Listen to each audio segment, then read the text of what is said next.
Então, pessoal, vai ser mais um vídeo curto, sem edição, beleza? É um vídeo em resposta à pergunta feita aqui, né, pelo Fabiano no vídeo O que é uma igreja reformada, tá bom? Então, eu queria já de antemão agradecer, Fabiano, muito obrigado por sua pergunta muitíssimo importante, e eu vou respondê-la em 2 vídeos, tá? São 2 questões importantes aqui sobre essa pergunta e eu preciso realmente dividir, para não ficar confuso também e para a gente conseguir desenvolver melhor o assunto, tá certo? Então, se você não é inscrito no canal, né, você que está assistindo o vídeo agora, se inscreve, dá aquela força e recomenda para mais pessoas também, tá certo? A primeira pergunta que o Fabiano fez aqui foi justamente essa. É possível ser um reformado e continuista nos dons espirituais, entre parênteses, sem ser pentecostal? A segunda parte da resposta é: e pode ter um culto mais animado? Então, essa aí eu vou reservar para fazer um outro vídeo, especificamente sobre o culto reformado, tá? Explicar o porquê que nós cultuamos assim e, consequentemente, isso vai dar uma resposta também, não é, a tipos de culto que nós não consideramos bíblicos nesse sentido, tá bom? Mas pensando na primeira parte da resposta, é possível ser um reformado e continuista dos dons espirituais, não é, sem ser pentecostal? Alguns poderiam usar a referência do pastor John Piper, né? Porque ele é monergista, digamos assim. Ele também é um expoente do calvinismo hoje, não é? E ele é continuista, embora o continuismo dele seja um pouco diferente do continuismo pentecostal. Mas ele também tem essa questão dos dons, não é? Que se aplica de uma maneira um pouco diferente daquilo que vemos no pentecostalismo. Mas ele é um pastor batista e não um pastor reformado. Lembre-se, quando eu estou falando isso, estou falando sobre tradição, né? Então eu sempre estou batendo nessa tecla, para que ninguém venha com algum tipo de argumento ou meio ofendido, dizendo bem assim: está dizendo que eles são reformados e nós não somos crentes, e não é isso que eu estou dizendo, né? Eu respeito a cada um desses, os batistas, os pentecostais, eu entendo muito bem que eles têm diferenças, certo? E eu, não é, preservo muito bem essa cerca, considero-os como meus irmãos em Cristo, não é? Pela fé que temos em Cristo, vamos todos, né? Todos que creem em Jesus Cristo de todo o coração, vamos estar com o Senhor, mas são tradições diferentes, beleza? Então, reformados. É possível, então, não é, ser um reformado e continuista nos dons espirituais? Eu entendo que não, e eu vou explicar o porquê. Primeiro, os nossos documentos reformados, né? A confessionalidade reformada é cessacionista. Nós realmente cremos que os dons carismáticos, aqueles dons espirituais que nós vemos manifestos, né, a partir daquele período que os apóstolos começaram a pregar, a partir de Atos 2, nós acreditamos que aqueles dons, eles cessaram, tá bom? E isso, não é o resultado da nossa leitura da Escritura. Quando nós lemos a Escritura, como um todo, nós percebemos que os dons, aquelas manifestações, não é, milagrosas, elas tinham um objetivo bem local, certo? Elas tinham um propósito muito local, tá? E o que acontece? É só você pensar, não é? Você teve períodos específicos de manifestações milagrosas na Escritura Sagrada. Isso é até um ponto importante, viu? A Escritura não é um livro, não é, que está contando o tempo todo milagres, milagres, milagres, milagres, milagres, né? O que nós temos na maior parte da Bíblia por exemplo, teologia, doutrina no caso, entende? História, como Deus, não é, usou o povo para derrotar outras nações, luta por causa de território, entende? É reinado, é corrupção de reis, queda de reis, cativeiro. É isso que você tem na Bíblia, né? O crescimento do povo, filhos, pais, você tem tudo isso, entende? Exaltação da parte de Deus. E em alguns momentos específicos você tem, não é, manifestações milagrosas completamente extraordinárias. A Escritura não é um livro que vai nos ensinar o tempo todo milagre, milagre, milagre, milagre, milagre, entende? Isso é um ponto muito importante, já porque eu sei que tem pessoas que fazem uma leitura da Bíblia assim, como se realmente tudo que está ali, não é, são manifestações milagrosas e, portanto, basicamente, quando eu olho para isso, tendo essa mentalidade, eu quero transferir, não é, esse reinado de milagres, digamos assim, para a minha vida hoje, para os tempos de hoje. E isso é uma maneira errada de você ler a Escritura. Você pode se frustrar, não é, por criar expectativas estranhas, não é, e não verdadeiras de Deus. Isso é importante, tá? Pensar sobre isso. Então, quando olhamos para a Escritura, percebemos que Deus manifestou, não é, milagres específicos, não é, momentos bem extraordinários, que nós chamamos de atos redentivos. Então, por exemplo, pensamos no período de Gênesis, aliás, de Êxodo, né, quando Deus liberta o povo do Egito. Ali é um período redentivo. Você percebe que Deus está manifestando milagres, né, coisas extraordinárias, não é, para libertar o seu povo, para ensinar sobre libertação. Então, aquele ali é um momento redentivo, tá? É um momento redentivo. Deus está manifestando milagres ali. Eu não posso pegar aquilo que aconteceu em Êxodo e tentar repetir hoje. Embora que as igrejas neopentecostais, né, ou as comunidades neopentecostais, elas querem repetir isso, tá? Eu já fiz parte de uma igreja neopentecostal há 200 anos atrás, e lá os caras faziam até a campanha do Mar Vermelho, pra você ter uma ideia. A campanha do Mar Vermelho, viu? E eu era o obreirinho que organizava o tal do Mar Vermelho, né? Eu peguei Isso é muito... Ai, cara, isso chega a dar vergonha, mas tudo bem. Peguei uns tijolos, né? Fiz um formato de uma porta no chão, só que um pouco mais comprida, no chão, e forrei com lona, encaixando pelos tijolos, né? E aí deu pra fazer uma piscininha dentro da igreja, com aquela lona. Enchemos de água, fizemos ali um corredor de obreiros, né? E as pessoas tiraram os sapatos e passavam por ali, e nós estávamos ungindo essas pessoas, né? Com um monte de óleo na testa delas. Pra você ter uma ideia. Você olha para o que aconteceu em Êxodo e você quer repetir aquilo, né? E alguns até reivindicam que, mas está na Bíblia. Nós só fazemos o que está na Bíblia. Puxa vida, hein, cara?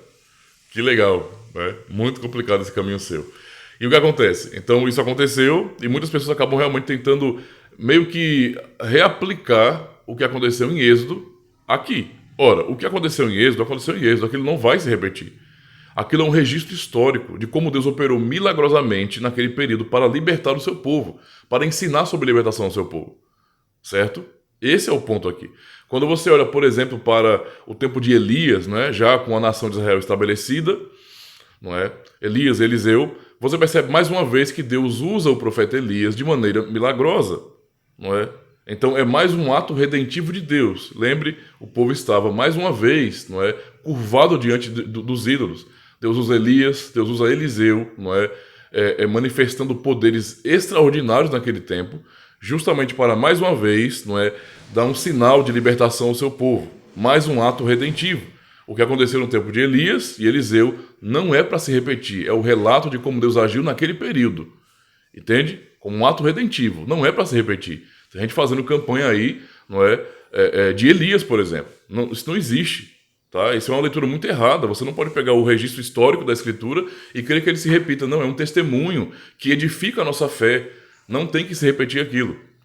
Quando chegamos então, por exemplo, no tempo de Jesus Cristo, quando ele veio aqui a este mundo, percebemos que de Cristo até o período inicial da igreja cristã é a mesma coisa. Cristo vem, manifesta o poder de Deus, não é? E a maneira como Cristo faz isso, tanto é um ato redentivo, porque realmente ele vai fazer uma obra de redenção, como também o que ele está fazendo por meio dos milagres, não é dar ênfase aos milagres, nem estabelecendo que essa seria a vida da igreja, uma vida de milagres. Não.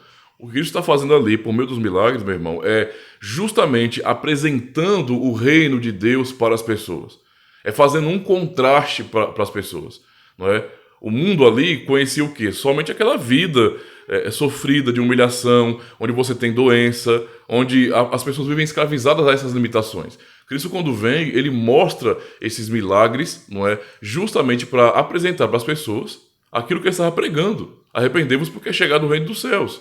Que reino é esse? Está aqui os milagres. Para vocês perceberem que no reino de Deus, não há fome, por isso multiplicar pães e peixes, não há fome, tá? Não há problemas nesse sentido que nos limitem, como problemas físicos, cegueira, a pessoa nascer aleijado, tudo isso, certo?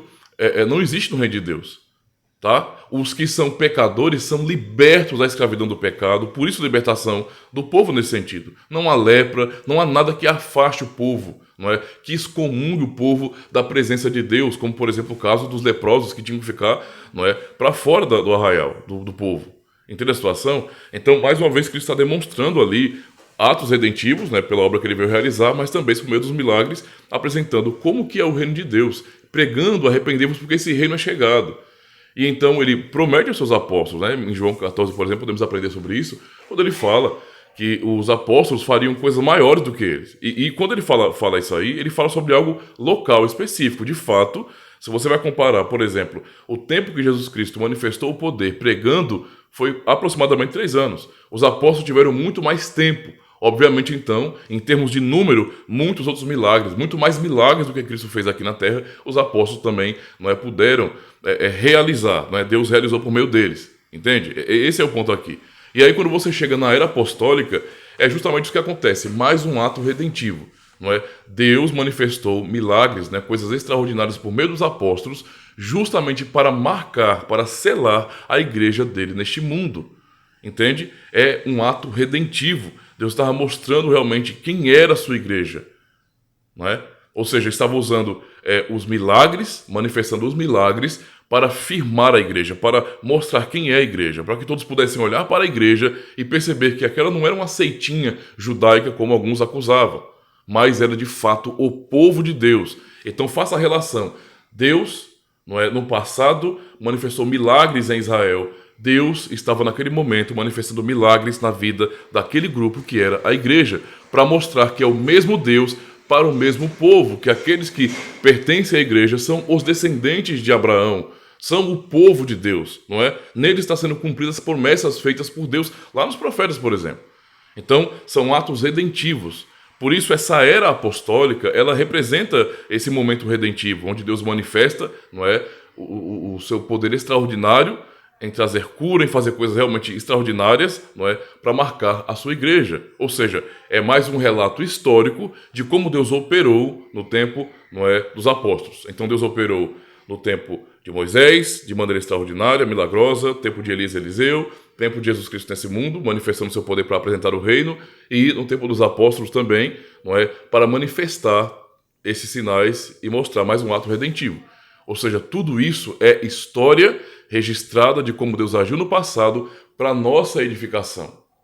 Certo? Nós somos fortalecidos em nossa fé ao ouvir, ao ler, ao estudar, a aprender sobre essas verdades. Só que elas estão ali como registro e não são para ser repetidas. Então esse é um ponto aqui, para entender. Por isso que quando nós olhamos para a Escritura, não faz sentido para nós reformados, você querer repetir dons carismáticos, dons espirituais. Que toda a igreja de Cristo tem dons, cada membro de Cristo tem dons, não existe membro do corpo de Cristo que não tenha dons, todos têm dons, certo? Mas não aqueles dons carismáticos. Os dons que continuam na igreja são dons para edificação, certo? Dons para edificação. Não é igual àqueles dons carismáticos especiais que os apóstolos receberam, que os apostólicos receberam, digamos assim, para pregar, os primeiros discípulos dos apóstolos, para expandir rapidamente a igreja. Então são coisas completamente diferentes. Por isso não podemos olhar para aqueles dons carismáticos e imaginar que eles vão se repetir. Isso não tem sentido, uma vez que você tem a Escritura sólida, de maneira revelada, bem revelada para nós, nos ensinando em tudo, nos coordenando em tudo. Tá bom? Se temos o testemunho histórico, nós não precisamos mais repetir essas coisas, certo? Isso não cabe mais. Agora, desculpa, vai ficar assim porque eu não vou editar esse vídeo, tá? Agora, isso não significa dizer que nós reformados não acreditamos em milagres. Se você já ouviu alguma vez, vocês ouviram alguma vez que reformados não acreditam em milagres, isso é mentira. Nós acreditamos em milagres sim. Acreditamos que Deus pode operar, a cura e outros milagres quando Ele quiser, como Ele quiser, tá? Nós acreditamos nisso. Deus é soberano, tá? Ele é soberano. Nós não acreditamos mais que as pessoas tenham dons carismáticos como antes, certo? E se você for fazer uma análise comparativa dos dons que estão ali registrados, daquele período, e comparar com o que as pessoas afirmam ser aqueles dons hoje, você vai perceber que existe uma diferença gritante, porque não é a mesma coisa, aquilo não se repete. Isso aí que nós vemos hoje, me perdoe a expressão, é uma versão pirateada daquilo, não é real, não é verdadeiro. Aqueles dons são dons específicos que está claro que são muito diferentes do que acontece hoje. O pessoal fica, mas porque o povo não crê? Não tem a ver com isso. Quando você olha para os apóstolos, os milagres eram feitos aos montes, mesmo que as pessoas não dessem tanto crédito a isso, o tempo todo. Inclusive mesmo, você lembrar de Atos 5, por exemplo, para você perceber como é que Deus estava marcando a sua igreja, dizendo assim, esse é o meu povo, esse é o meu povo, É o fato de, por exemplo, Ananias e Safira, em Atos 5, terem ido até a igreja, onde os cristãos estavam reunidos, E então mentirem diante do Senhor e Deus os fulminar, mostrando, olha, é o mesmo Deus. O Deus que matou Nadab e Abiú no templo é o Deus que também está fulminando esse casal aqui, porque eles vieram e mentiram diante do Senhor, para mostrar que é o mesmo povo, na verdade. Não é? Agora em uma outra fase, entende? Então, acabou, para nós reformados, cessou. Por isso não tem como para nós sermos reformados, né? E ainda assim acreditarmos em dons carismáticos, dons espirituais para hoje. Acreditamos sim que Deus cura, que Deus opera milagres, por isso oramos também, quando o irmão está doente, oramos, Deus, tem misericórdia, não é? Cura essa pessoa. Nós oramos também, mas sabendo que nós não recebemos dons carismáticos, dons especiais para isso. Os dons que recebemos hoje têm muito mais a ver com edificação, não é? Com amadurecimento em Cristo. E cada membro tem, e cada membro é útil um para o outro, para o crescimento da própria igreja. Tá? Então é mais ou menos isso. Mas eu não queria terminar esse vídeo sem fazer uma indicação para você e para outros irmãos que também têm dúvidas sobre isso. É um livro aqui chamado A Palavra Final, não é, de O. Palmer Robertson, e é a resposta bíblica à questão das línguas e profecias. Não é?